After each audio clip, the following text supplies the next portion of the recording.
everyone, this is Becky with Becky Budgets. Just wanted to come on here today to go ahead and do our bill breakdown per paycheck in the month of May, along with our week 1 of May budget.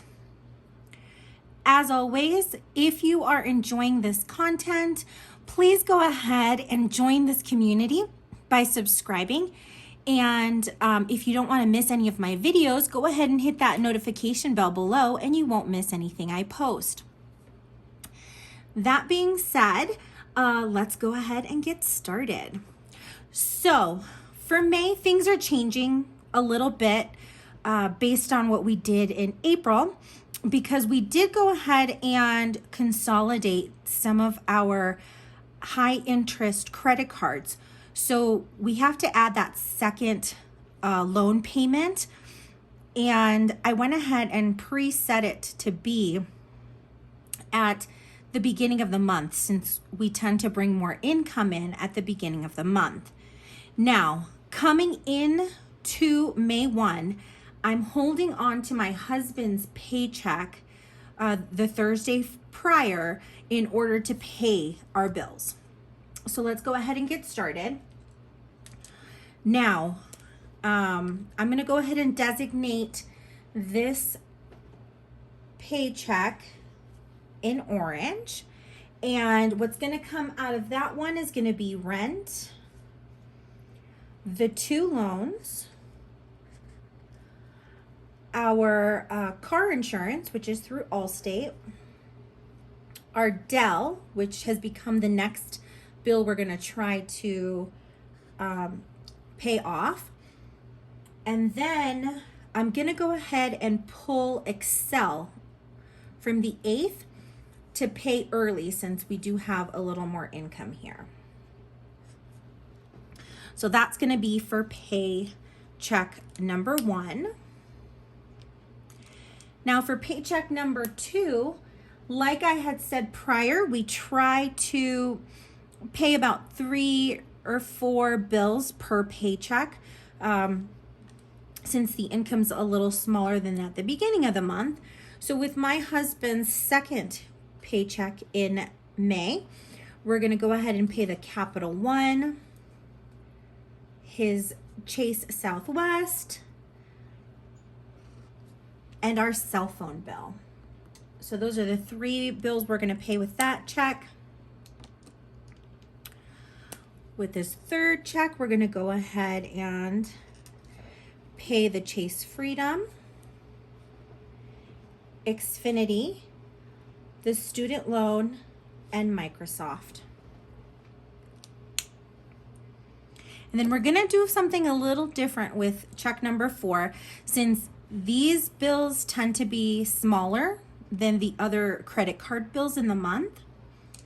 So for this 4th paycheck, we're going to go ahead, designate it yellow.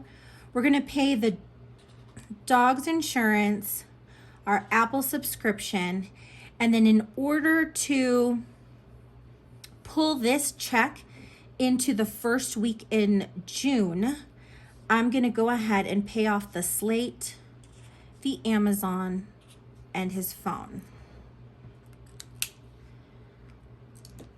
Then this check right here, which is the last check in May, we're going to go ahead and just move forward to the 1st of June. I hope that makes sense. But this is what's going to kind of work the best for our budget next month. As you noticed, I went ahead and used the smaller monthly for this setup, and then I will also use this monthly setup for our weekly check-ins. Now let's go ahead and move on to week 1. So let me go ahead and make sure that it's straight. There we go. Oh, it's a little cut off, so I'll move it up once we get to the bottom. So right now we're going to go ahead and start our first week in May, which is starting with April 28th's check from my husband. Our expected income, which is my husband's average or lowest income for the past 12 months, is going to be $667. And then my paycheck comes in this month. I usually get paid, or I always get paid, the first day of the month. And then I'm expecting mine to come in at about $3,900. As always, I add the spot for rollover and miscellaneous, but we do not budget for those. So let's go ahead and add these values up. And that's going to equal $4,567. Now, the bills that we're going to go ahead and pay on this first week are going to be rent, which comes out on the 1st, the Upstart loans, which come out on the 2nd, and I am lumping them together since they are going to come out of my account as one payment. Then we have our car insurance, which is also due on the 2nd, Dell, which is due on the 3rd, and then Hand and Stone, which I had said it was going to rear its nasty head once more. That's coming out on the 5th, and that'll be the last and final time that comes out of our account. And then Excel, which I am paying early, even though it's due on the 8th. Now, rent, we budget to be $2,000. Upstart, the sum of the two loans we have is going to be $1,652. I already got our bill from Allstate, and it's pretty cool because we started using the DriveWise feature on our phones, and instead of having to pay $140, we got a savings of $108. So instead of this being $142, we're only paying $41 this month. So that was a pleasant surprise. The minimum for Dell is $92. Hand and Stone, I want to say, and I kind of checked my old records, that like the monthly payment for that is $86. And then I already got our Excel bill. So I know that even though we usually budget $250 for that, this month it came in at $138. Now I can go over what I've been doing differently in order to get this paycheck down. If you guys are interested, just let me know. And so let's go ahead and add our bills together. So let's see.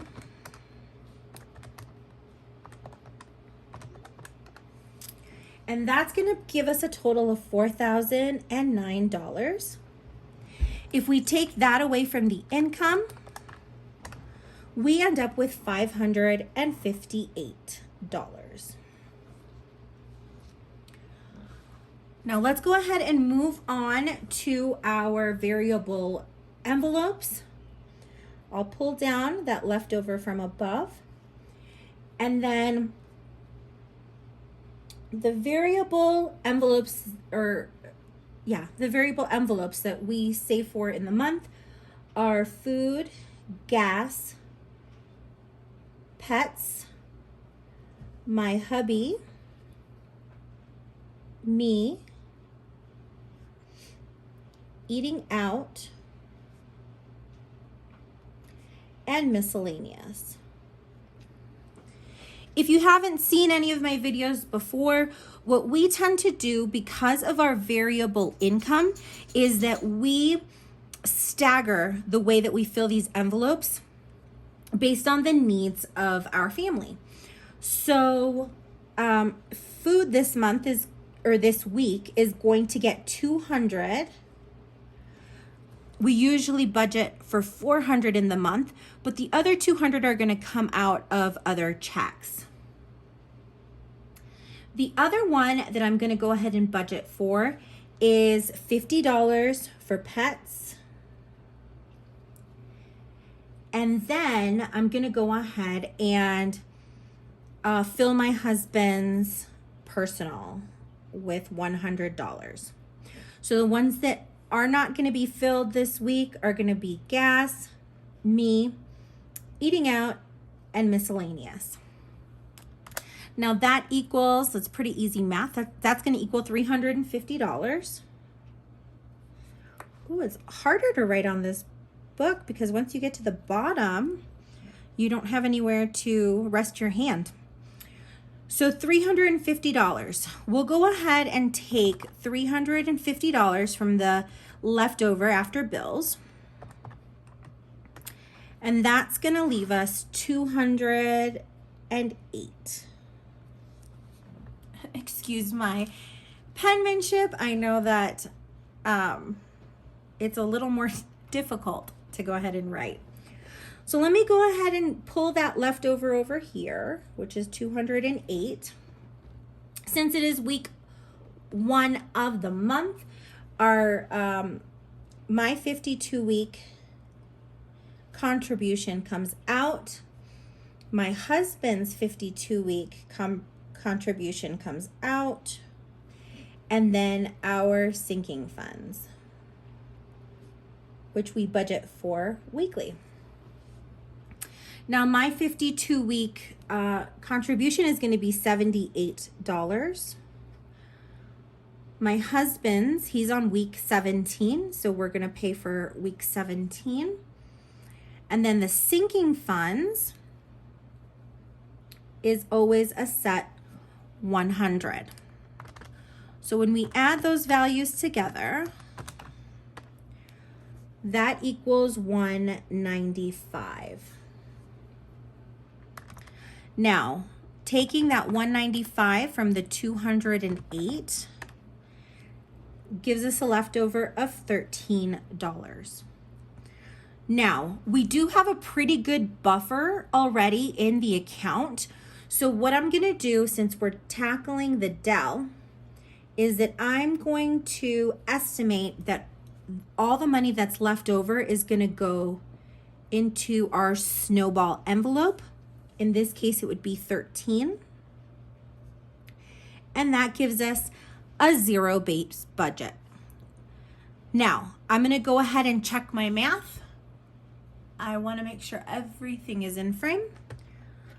So, our total income is going to be $4,567 minus our bill total, which is $4,009, minus our variable envelope total, which is going to be $350, minus our sinking funds, which is $195, and then minus the 13 we're projecting to put towards the Dell. And that, in fact, gives us a zero-based budget. Now that I'm looking at this new form, I am thinking that maybe those 52-week challenges should be brought down to extra savings. Let me know what you guys think. Just because for some reason it hadn't clicked until I was filling it out right now. I would love to hear your input. As always, thank you so very much for supporting this channel, and I'll be back on Wednesday with our weekly check-in. On Thursday, I'll be back with, I guess in this case, it would just be my husband's income actual. So maybe I'll push the actuals until my payday, which will be a couple days later. So instead of this coming out on Thursday, it may come out a little later. And then Friday, I'm going to go ahead and do the stuffing of our envelopes. I also wanted to kind of update everyone on the monthly budget that I had filled out prior to starting budgeting.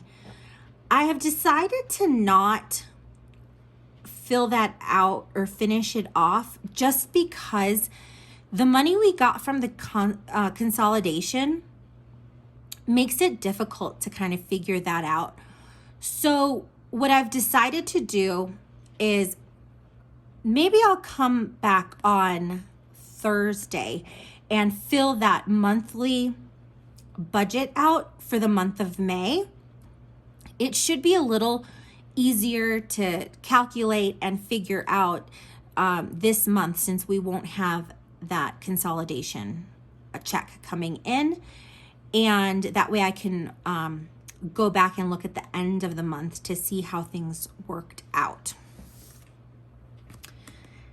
Sorry if this video was a little rambly. I think I was kind of thinking and speaking at the same time.